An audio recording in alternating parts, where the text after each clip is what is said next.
Hello everyone, welcome back to my YouTube channel journey of study. तो बच्चों आज हम पढ़ेंगे क्लास नाइन्थ की मैथ में आज हम चैप्टर 1 पढ़ेंगे। चैप्टर 1 का नाम है बच्चों चैप्टर वन का नाम है नंबर सिस्टम। ठीक है, तो नंबर सिस्टम से बच्चों आज मैं इस वीडियो में आपको इसका इंट्रोडक्शन बताऊंगा।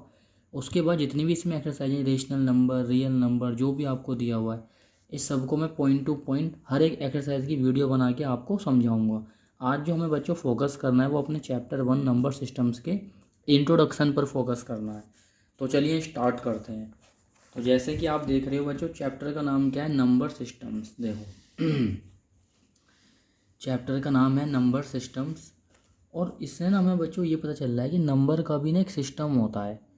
सिस्टम का मतलब जिसके अंदर काफ़ी सारे नंबर इंक्लूड हो, और वो कितने टाइप के नंबर होते हैं, कौन कौन से नंबर होते हैं, सभी के बारे में थोड़ा डीपली आज हम जानते हैं। तो बच्चों सबसे पहला नंबर जो है आपका वो क्या है? Natural number.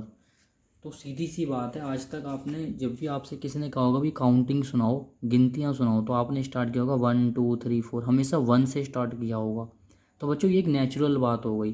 तो कभी भी अब आपसे कोई भी पूछेगा नेचुरल नंबर क्या होते हैं, तो आप 1 से स्टार्ट करोगे, ऐसे बताओगे 1 2 3 4 5 6 7 8 9, और आगे तक ये इन्फिनिटी तक चलता रहेगा। ठीक है, तो नेचुरल नंबर क्या होते हैं? जो 1 से स्टार्ट होते हैं, 1 2 3 4, ये नेचुरल है। किसी से बच्चे से बोलो भाई काउंटिंग सुनाओ, वो बोलेगा 1 2 3 4 स्टार्ट कर देता है वो।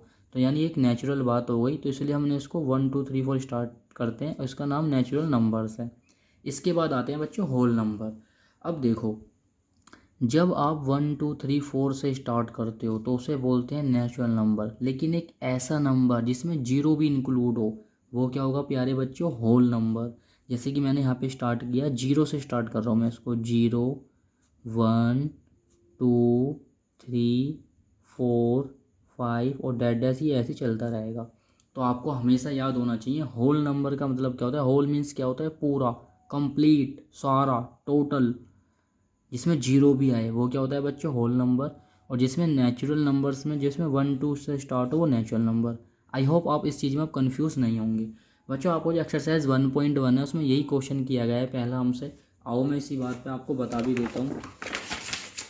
देखो ये लिखा हुआ बुक में एक्सरसाइज 1.1 में ने क्वेश्चन देखो क्या लिखा है? Every natural number is a whole number.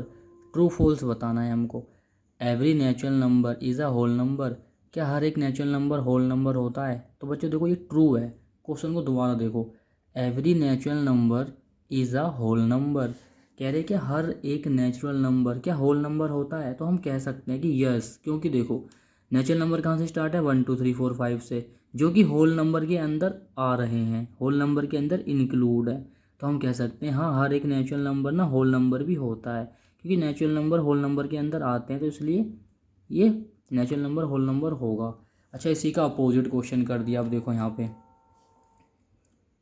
अच्छा देखो यहाँ पे ना, अब ये इंटीजर के बारे में और रैशनल नंबर बारे में बताया है। कोई बात नहीं, आप इसको जो मैंने बताया इसको ध्यान रखना। क्वेश्चन कई बार इसको घुमा के ही पूछ लेता है कि every whole number is a natural number. क्या हर एक होल नंबर नेचुरल नंबर होता है? तो हम बोलेंगे नो, क्योंकि बच्चों देखो होल नंबर में जीरो भी आती है, बट नेचुरल नंबर में जीरो नहीं आती। अब हम बात करेंगे इवन नंबर्स की। इवन नंबर्स के बारे में आप बच्चों जानते हो, जो 2 से डिवाइड हो जाए, या फिर जो 2 के टेबल में आता है। 2 4 6 8 10, और फिर हम इसको डैश डैश कर देंगे।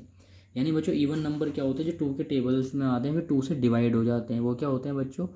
Even number. आपको पता भी होगा। ओड नंबर्स क्या होता है? जो 2 से डिवाइड नहीं होते। तो कहाँ से स्टार्ट होगा बच्चों? ये 1 से स्टार्ट होगा, सॉरी, 1 1 3 5 7 9 11।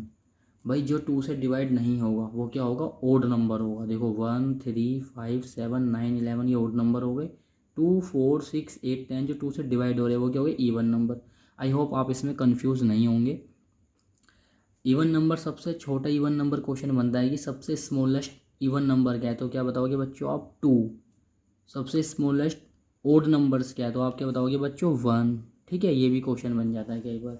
अब आते हैं इंटीजर्स। इंटीजर्स देखो, इंटीजर्स में क्या होता है बच्चों? बीच में बिल्कुल आएगी जीरो। अगर मैं जीरो की राइट साइड में बात करूँगा तो 1 2 3 4 डैश डैश मैंने कर दिया। जीरो के मैंने बच्चों राइट में से बात करिए, राइट में तो वो होते हैं पॉजिटिव इंटीजर। इंटीजर्स क्या होते हैं? पॉजिटिव इंटीजर जो जीरो के राइट में है। अब मैं जीरो के बच्चों लेफ्ट में लिखूंगा तो ये होंगे नेगेटिव इंटीजर, -1 -2 -3 और डैश डैश कर दो इसको, ठीक है। तो आई होप आपको समझ में आ गया होगा कि इंटीजर्स क्या होते हैं। बीच में सेंटर में जीरो आएगी, जीरो के राइट में होते हैं पॉजिटिव इंटीजर यानी प्लस में, और जीरो के लेफ्ट में होते हैं नेगेटिव इंटीजर। आई होप आपको समझ में आ रहा होगा। अब ध्यान से देखना, ये क्वेश्चन यहाँ पे आ चुका है। यहाँ पे देखो आपके एक्सरसाइज 1.1 में ये क्वेश्चन है। साथ साथ मैं आपको बता रहा हूँ कि every integer is a whole number. कह रहा है कि बच्चों क्या हर एक इंटीजर होल नंबर होता है? अब देखो ये फॉल्स होगा, क्यों? क्योंकि देखो प्यारे बच्चों ध्यान से देखो, इंटीजर ना बच्चों नेगेटिव भी होते हैं, बट होल नंबर तो ओनली पॉजिटिव होता है ना। इंटीजर नेगेटिव होते हैं, पॉजिटिव दोनों होते हैं, लेकिन होल नंबर क्या होता है? Only positive. तो इसलिए क्या हो गया? फॉल्स। तो हम कह सकते हैं कि जो एवरी इंटीजर है वो होल नंबर नहीं होगा, क्योंकि होल नंबर पॉजिटिव होते हैं और इंटीजर नेगेटिव होते हैं, नेगेटिव भी होते हैं। अब आते हैं बच्चों प्राइम नंबर। देखो प्राइम नंबर वो ऐसे नंबर होते हैं जिनका या तो 1 फैक्टर हो या वो खुद अपने ही नंबर के फैक्टर हो। जैसे मान लो 2 लिखा मैंने यहाँ पे, अब 2 1 के टेबल में भी आएगा, अपने टेबल में भी, तो इसके 2 फैक्टर हो गए। एक तो ये खुद हो गया, इट सेल्फ हो गया, और एक 1। 2 के बाद क्या आएगा? 3। 3 के बाद क्या आएगा बच्चों? 5। 5 के बाद क्या आएगा? 7। 7 के बाद क्या आएगा? 8 9 नहीं 11 आएगा सीधा, ठीक है। इसके बाद क्या आएगा? 13। तो इसी तरीके से आप इसको डैश डैश कर लीजिए। प्राइम नंबर आप जान लीजिए जिनके 2 फैक्टर होते हैं, एक 1 और एक वो नंबर खुद 2 1। देखो 1 2 जा क्या होता है? 2 2 1 जा भी क्या होगा? 2 1 3 जा 3 3 1 जा 3। तो हम कह सकते हैं यहाँ पे एक तो इसका फैक्टर 1 है और एक खुद अपना फैक्टर, तो जिसके 2 फैक्टर होते हैं उन्हें क्या बोलते हैं बच्चों? Prime number. आई होप आपको समझ आ गया होगा ये वाली बात भी। अब आते हैं कंपोजिट नंबर। ये बच्चों ऐसे नंबर होते हैं जिनका 1 फैक्टर होता है और ये खुद भी होते हैं, मतलब 2 से ज़्यादा फैक्टर। अगर 2 से ज़्यादा फैक्टर उनका कंपोजिट नंबर होगा। अब देखो कंपोजिट नंबर को देखना, अब ये बच्चों देखो अगर मैं लिखूंगा यहाँ पे 1 तो भाई 1 तो 1 का ही फैक्टर होता है, बट अभी हमने बोला कंपोजिट नंबर क्या होते हैं? 2 से ज़्यादा फैक्टर। 1 तो फेल हो गया, 2 पर आए। 2 के 2 ही फैक्टर होते हैं, एक तो 1 और एक खुद 2, लेकिन हमें 2 से ज़्यादा फैक्टर चाहिए। 3 का भी यही हाल है। तो सबसे पहला कंपोजिट नंबर क्या हुआ इसी बात पे? 4। क्योंकि देखो बच्चों इसके 2 से ज़्यादा फैक्टर हैं। ये 1 के टेबल में भी आता है, ये 2 के टेबल में भी आता है, ये अपने टेबल में भी आता है। 1 4 जा 4, 2 2 जा 4, 4 1 जा 4। तो 3 फैक्टर हो गए 2 से ज़्यादा, तो ये क्या हो गया? Composite number. अब उसके बाद ना बच्चों 6 आ सकता है, 7 नहीं आएगा, 8 आ सकता है, 9 भी आ सकता है, क्योंकि इनके 2 से ज़्यादा फैक्टर होते हैं। बाकी आप समझदार हो, आगे लिख देना। आपको ये समझना है कि जिसके 2 से ज़्यादा फैक्टर होंगे वो कंपोजिट नंबर होगा। सबसे पहला प्राइम नंबर क्या होता है? 2। क्वेश्चन पूछा जाता है ये। सबसे पहला कंपोजिट नंबर क्या होगा? 4, या स्मॉलेस्ट भी पूछ लेता है, ठीक है बच्चों। तो ध्यान देना इन नंबरों पर। अब आते हैं रैशनल नंबर। रैशनल नंबर क्या होते हैं? ध्यान से सुनो। जो बच्चों फ्रैक्शन में होते हैं या फिर P/Q की फॉर्म में होते हैं, ध्यान से सुनो। जो फ्रैक्शन में होते हैं जैसे मान लो 1/2, 2/3, ऊपर वाले इसमें क्या है? P, नीचे वाला Q, वो क्या होते हैं? रैशनल नंबर होते हैं। इसमें आपको एक बात विशेष ध्यान रखनी है स्पेशल, कि बच्चों इसमें ना Q आपका 0 नहीं होना चाहिए, ठीक है। अगर Q आपका 0 हुआ तो फिर ये रैशनल नंबर नहीं होगा, यानी हमारा डिनोमिनेटर 0 नहीं होना चाहिए। दोबारा सुनो, रैशनल नंबर जो फ्रैक्शन की फॉर्म में होते हैं या फिर P/Q की फॉर्म में होते हैं उन्हें हम क्या बोलते हैं? Rational number. शर्त इसमें एक है, कंडीशन एक है, Q हमारा 0 नहीं होना चाहिए। अच्छा एक चीज़ बताओ, अब पहला क्वेश्चन आपका एक्सरसाइज में फिर से ही आ गया, देखो ध्यान से देखना। इस 0 और रेशनल नंबर, क्या 0 रेशनल नंबर है? अगर can you right in the form P/Q, क्या हम इसको P/Q की फॉर्म में लिख सकते हैं? और देखो यहाँ बोला Q डज नॉट 0, Q 0 नहीं होना चाहिए। अब देखो ध्यान से, अभी अभी मैंने आपको बताया कि जो नीचे वाला Q है ना ये 0 नहीं होना चाहिए। चलो ठीक है भाई, बट P तो 0 हो सकता है। भाई P को हमने 0 लिखा और नीचे क्या लिख दिया? 1। फिर से P को हमने 0 लिखा और नीचे क्या लिख दिया? 2। फिर से P को हमने 0 लिखा और नीचे क्या लिख दिया हमने? 3। हमारा जो Q है ना नीचे वाला डिनोमिनेटर वो 0 नहीं होना चाहिए। देखो बच्चों वो नहीं है 0, वो पी को जैसे ही मैंने जीरो लिखा तो पी अपॉन क्यू की फॉर्म बन गई यहाँ पे, तो इसलिए हम कह सकते हैं यस। देखो यहाँ पे क्वेश्चन ने बोला था ना, is zero a rational number, yes zero is a rational number. क्या आप इसको पी अपॉन क्यू की फॉर्म में लिख सकते हो? यस, हम बिल्कुल लिख सकते हैं पी अपॉन क्यू की फॉर्म में। देखो हमने यहाँ पे लिख कर भी दिखाया है आपको। तो बच्चों आई होप आपको समझ में आ रहा होगा। अब देखो बच्चों इरेशनल नंबर क्या होते हैं। देखो रेशनल नंबर और रेशनल नंबर की ना, इन दोनों के ऊपर तो अलग से वीडियो बनाने का मन करता है, क्योंकि इसमें टर्मिनेटिंग भी आता है, नॉन टर्मिनेटिंग भी आता है, रिपीटिंग भी आता है। अब आप कहोगे टर्मिनेटिंग रिपीटिंग क्या आ रहा है, तो बच्चों एक्सरसाइज जब आप 1.3 पढ़ोगे उसमें आपको क्लियर हो जाएगा। फिर भी मैं आपको हल्का सा हिंट दे रहा हूँ। देखो अब 10 है, 10 ना 2 से पूरा डिवाइड हो, 2 5 जा 10 पूरा डिवाइड हो गया, तो बच्चों ये क्या है? टर्मिनेटिंग। अब 11 है, 11 2 से डिवाइड नहीं होगा, तो ये क्या है? Non terminating. अब 11 ना बच्चों 2 से देखो मैं आपको करके दिखाता हूँ, रुको। देखो जैसे 11 है, ये 2 से 3 से करो, 3 3 जा 9, कितना बचा? 2, पॉइंट लगाओ 0, 3 6 जा 18, कितना बचा? 2। अब देखो ध्यान से, 3 3 जा 9, ये बचा 2, यहाँ से क्या लिया? 3 6 जा 18, यहाँ से बचा 2। अब हमने यहाँ पे क्या देखा कि बच्चों ये ना रेशनल नहीं है। अगर रेशनल नंबर होता, मतलब टर्मिनेटिंग नहीं है, ये टर्मिनेटिंग टर्म्स होती तो ये पूरी डिवाइड हो जाती, पूरी डिवाइड हो जाती। जैसे देखो 10 ना 2 से पूरा डिवाइड हो जाता है। आप बोलोगे यहाँ पे 2 5 जा 10, तो भाई पूरा डिवाइड हो गया, रिमाइंडर क्या आ गया? 0। तो बच्चों ये टर्मिनेटिंग फॉर्म हो गई। 3 3 जा 9, ये पूरा डिवाइड नहीं हो रहा। देखो 2 यहाँ पर आया था, अगर मैं पॉइंट लग रहा फिर से यहाँ पे 0 लगाऊँ, फिर 3 6 जा 18 बन जाएगा, फिर से 2 बचेगा, फिर 3 6 जा 18 बन जाएगा, तो यही चलता रहेगा। तो ये बच्चों कैसे ही है? नॉन टर्मिनेटिंग और रिपीटिंग, क्योंकि 6 ना बच्चों यहाँ पे रिपीट हो रहा है बार बार। 6 यहाँ पे क्या है? बार बार आता रहेगा, डिवाइड आपके घर तक पहुँच जाएगी, इतनी लंबी डिवाइड चलती जाएगी चलती जाएगी, ठीक है। तो इसे बोलते हैं नॉन टर्मिनेटिंग, क्योंकि ये पूरा डिवाइड नहीं हो रहा। रिपीटिंग, रिपीट और हो रहा है बार बार, एक डिजिट की रिपीट हो रही है। और रिपीट को ना बच्चों ऐसे लिखते हैं, जो 6 लिखा उसके ऊपर लिख दिया बार, इसे बार बोलते हैं। इसी का मतलब होता है रिपीट होना। अब ध्यान से सुनो, जब बच्चों एक डिजिट के ऊपर बार होगा, तो जब सम्स आप सोल्व करोगे एक्सरसाइज 1.3 में, तो 10 से मल्टीप्लाई करते हैं।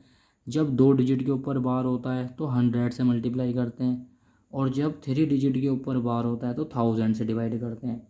ये सब चीज़ें आपको ना आने वाली एक्सरसाइज में समझ में आने वाली है, वहाँ मैं आपको और क्लियर समझाऊंगा। अब इंट्रोडक्शन कुछ ज़्यादा ही लंबा हो जाएगा, इसलिए बच्चों मैंने ये शॉर्ट में आपको चीज़ें बताई हैं, बट ध्यान रखना मैंने क्या बोला है, ठीक है। किसके लिए टर्मिनेटिंग बोला है, किसके लिए नॉन टर्मिनेटिंग बोला है, किसके लिए नॉन टर्मिनेटिंग रिपीटिंग बोला है, ठीक है। अब आ रहा है इरेशनल नंबर। देखो बच्चों इरेशनल नंबर क्या होता है, जैसे मान लो मैंने लिखा यहाँ पे रूट में 2, रूट में 5, रूट में 7, ये ना बच्चों परफेक्ट स्क्वायर नंबर नहीं है। जैसे कि देखो एक नंबर मैंने यहाँ पे लिखा 36, तो आप बोलोगे सर इसको ऐसे लिखो 6 इंटू 6, तो पेयर में से एक 6 क्या आ गया? बाहर। ऐसे नहीं है ये नंबर, ये परफेक्ट स्क्वायर है, ये नॉट परफेक्ट स्क्वायर है। देखो रूट वाले जो हैं, ठीक है। अब ये नॉट परफेक्ट स्क्वायर है, तो इस टाइप के नंबर जो बच्चे हैं वो इरेशनल होते हैं, ठीक है। और ध्यान रखना इसमें ना पाई भी आता है, इसके ऊपर भी एक अलग से वीडियो बनाऊंगा मैं। पाई जो होता है ये भी रेशनल में आता है। तो आपसे कोई पूछे रेशनल नंबर क्या होते हैं, कहना कि जो रूट के अंदर होते हैं बट परफेक्ट स्क्वायर नहीं होते, ठीक है। अब इसमें एक चीज़ और आती है बच्चों, देखो मान लो मैं अपने पास है यहाँ पे कोई नंबर लिख रहा हूँ इरेशनल नंबर के लिए, मैंने लिखा 4 3 पॉइंट। अब देखना 8 2 7 4 6 5 1 2 3 4 1 5 8 9 2, ऐसे क्या है? चलता जा रहा है चलता जा रहा है। तो ये भी क्या है? इरेशनल नंबर है, क्योंकि ना बच्चों यहाँ पे ये इस तरीके की इरेशनल है कि पॉइंट के बाद चलता जा रहा है लेकिन रिपीट नहीं हो रहा। रिपीट होने का मतलब कहीं भी ऐसा नहीं आया कि 8 2 8 2 8 2 ऐसा आता रहे। तो ये भी क्या है? इस टाइप के नंबर भी क्या होंगे? इरेशनल। तो जब एक्सरसाइज में ऐसे लिखे हुए आएंगे ना, आपको वहाँ समझना है कि हाँ इंट्रोडक्शन में ये बताया गया था कि क्या है, ये इरेशनल है। इसके बाद अब हमारा लास्ट आता है रियल नंबर। देखो बच्चों यहाँ पे हमने लिखा all rational numbers plus irrational number, यानी सभी हम रेशनल और इरेशनल नंबर्स को मिला दें, या सभी रेशनल नंबर और सभी रेशनल नंबर मिलकर क्या बनाते हैं बच्चों? Real numbers. तो कभी भी कन्फ्यूजन होता है। रियल नंबर ऐसे नंबर होते हैं जो रेशनल और इरेशनल से मिलकर बनते हैं, या ऐसे नंबर जिसके अंदर रैशनल नंबर भी आते हैं, जिसके अंदर इरेशनल नंबर्स भी आते हैं, वो हमारा क्या होता है, रियल नंबर। तो बच्चों आई होप आपको इंट्रोडक्शन वीडियो समझ में आई होगी। उम्मीद करूँगा अगर आपको इंट्रोडक्शन समझ में आ गया है तो बच्चों एक्सरसाइज आपको बहुत अच्छे से समझ में आने वाली है। एक्सरसाइज में मैं आपको इतने अच्छे से क्वेश्चन कराने वाला हूँ, एक एक चीज़ बिल्कुल क्लियरिटी बताने वाला हूँ। तो बच्चों चैनल पर बने रहिए जर्नी ऑफ स्टडी पर, और लाइक सब्सक्राइब कीजिए, और अपने आसपास जो बच्चे पढ़ रहे हैं उनको शेयर कीजिए। तो मिलते हैं बच्चों अपनी नेक्स्ट वीडियो में एक्सरसाइज 1.1 के साथ।